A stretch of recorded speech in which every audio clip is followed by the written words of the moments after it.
people can go about, really vetting and building their product or service so that they have a greater chance of success. Welcome to Unstoppable Podcast with Harry Sardinas, inspiring conversations with influential millionaires, investors, thought leaders, entrepreneurs who are making a massive difference with their innovative products and services, and sharing the challenges and the wisdom of how they sold their first million.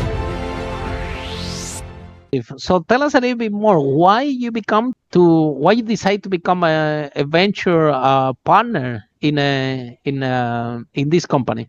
So we've the path for me becoming a managing partner and starting a venture capital firm has sort of been in the making. I've been a part of the ecosystem for a very long time, being in corporate America and then starting my own businesses from scratch, having exits, being an angel investor, investing in funds, and being an advisor. Wow. And we sort of identified a huge opportunity in the marketplace in terms of where venture capital is going. And, the VC firm of the future, we think is going to look a lot different than today. Entrepreneurs. I agree with you. And so it's a big challenge. Yeah, exactly. And the whole day and age of companies that are being started in remote workplaces, they're being founded utilizing incredible new technology that's moving faster than people can imagine, is going to require a VC fund to be set up structurally differently, but also think differently if you're looking to get your hands on the best opportunities in the marketplace. And so we've kind of followed the 5 steps of what I think is identifying a problem. And our problem is we felt that there were a number of VC firms that weren't structured properly for what we see, coming down the road for the next decade or two. The truth is that it's very difficult for startups out there to find funding. It's a huge problem because you see, I have a lot of founders in the tech space to grow the business. I give them some tips, I give them advice, and they're talking to me and say, Harry, they never happy this VC. When they say the product, then you have to have some traction. Then what is your team? Then so the VC, they always asking more and more and more. Yeah. So they say they always want something. On the other hand, is the side of the venture capitalists that most of them are like you. They are former business owners. And people think that the investors are stupid. And they're not. The reason that they are investors and venture capitalists is because somehow they have experience growing businesses, scaling businesses, exiting businesses, and they understand very well what is a business that has potential and what business doesn't have potential. Not even a business, sometimes it's the entrepreneur, right? I've been in several meetings where the founder pitched his idea and the venture capitalists are telling them, look, call me in your next idea. And the founder is calling to me and said, what this guy is trying to tell me, Harry, I need the money now for my project. Why he's telling me, call me in your next idea? So, and the truth is what the venture capitalist is telling them, look, you have a good product, you have a good idea, but you're not an entrepreneur yet. You're not investable yet because the way that you think that you want to grow this company, it doesn't match reality. It doesn't match how this process really works. So tell us, Mike, how can we fill the gap between founders and venture capitalists? Because the truth is there are a lot of projects out there that could have some potential. But the main issue, I think, is the founders and the team. They never grow $1 million business, $1 million business. So of course the idea, they're very product focused, right? But this is the case all the time. They decide software company or software developer. They design software. They think that this technology is going to change the world. They put all the money of their friends, the family. They remortgage the house. They put all the money in that product, in that software.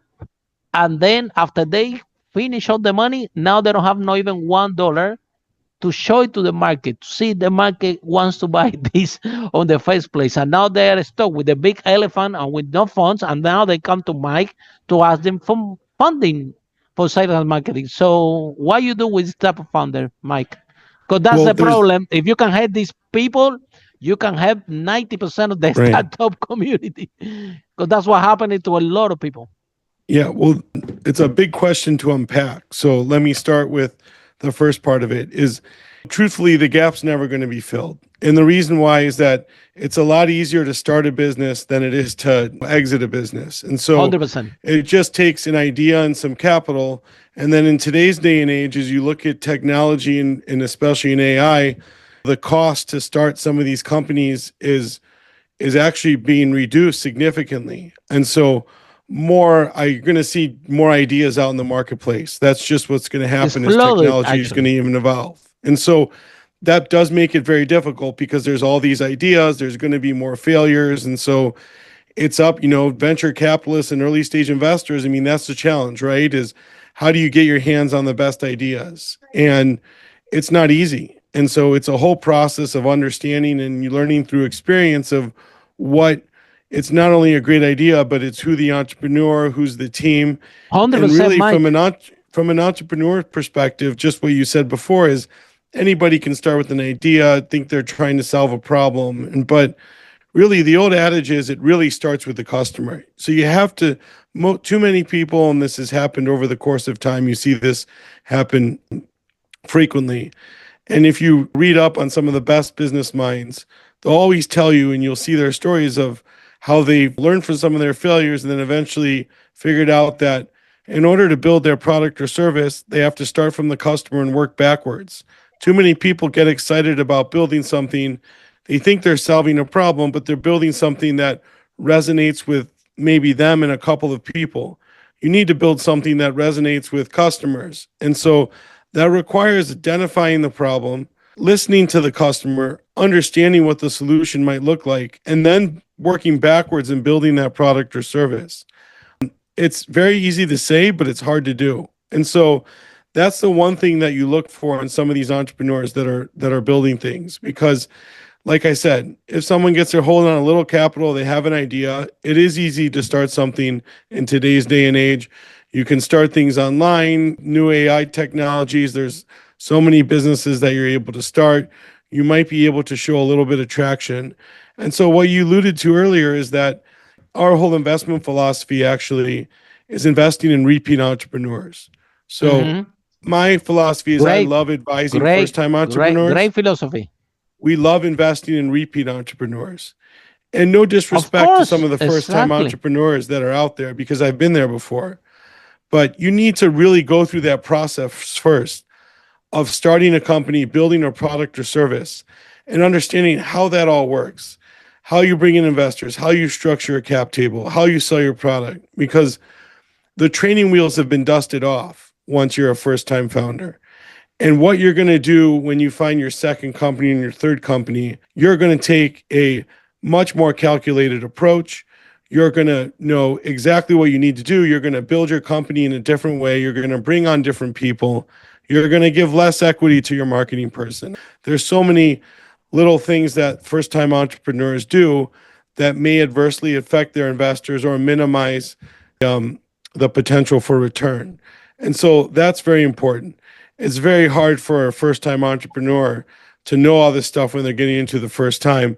It really takes someone to have a really strong mentor, coach, or family member that has been through it before. That's right by their side. And so that's what really makes it more difficult.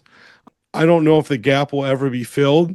It's really about, trying to find the best ideas that are out there, but the idea is just the first thing that starts, right? It's who's the team, what's the market size. There's so much more to these ideas. And in today's day and age, it's even tougher to get funded, right? While there's ample capital out in the marketplace, there's just too many ideas, right? And there's just so much supply in the marketplace. And so it's more than developing technology. You have to know how to brand yourself, market yourself, network yourself. It's all about relationships. And also we live in a day and age, which is very interesting right now because technology is a force to be reckoned with. It's moving at a speed that nobody can comprehend. And the amount of emails, communication, social media, WhatsApp. We're just constantly bombarded with information from so many different channels on a daily basis. It really is information overload. And most people don't see that stopping anytime soon.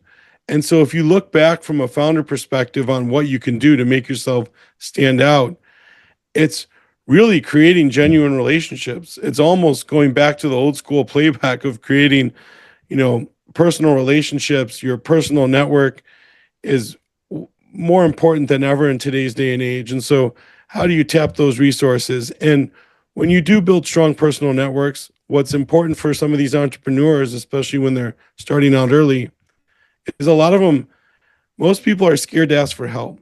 And I think that's a huge mistake, because not asking for help early on can be detrimental to your idea and or potential business. And so finding people that are close to you, or people that are close to you that may know someone that has some experience in the product or service that you're building, people love to help each other out when they're asked. And so I think that's a huge area of opportunity in the early stages from someone to get out there and not be scared to ask for help, because that can really help prevent a lot of mistakes that can happen down the road. And so I know it was a loaded question, but those are just a couple of observations that I've seen, and some advice on how people can go about really vetting and building their product or service so that they have a greater chance of success. Good VCs, they are always have been former entrepreneurs. And I want to ask you, because I see that says restaurateur. So do you have a restaurant before? I've started 3 restaurants from scratch. Oh, my God. Oh my God. I had one. I lost 200,000. So I always say that to the restaurant owners that make it profitable, I say, man, if you're making money with this restaurant, you should do other business. Follow us for more interviews with world's most influential, audacious entrepreneurs that overcame challenges and adversity, providing you with the blueprint of how they sold their first million so you can grow your business exponentially.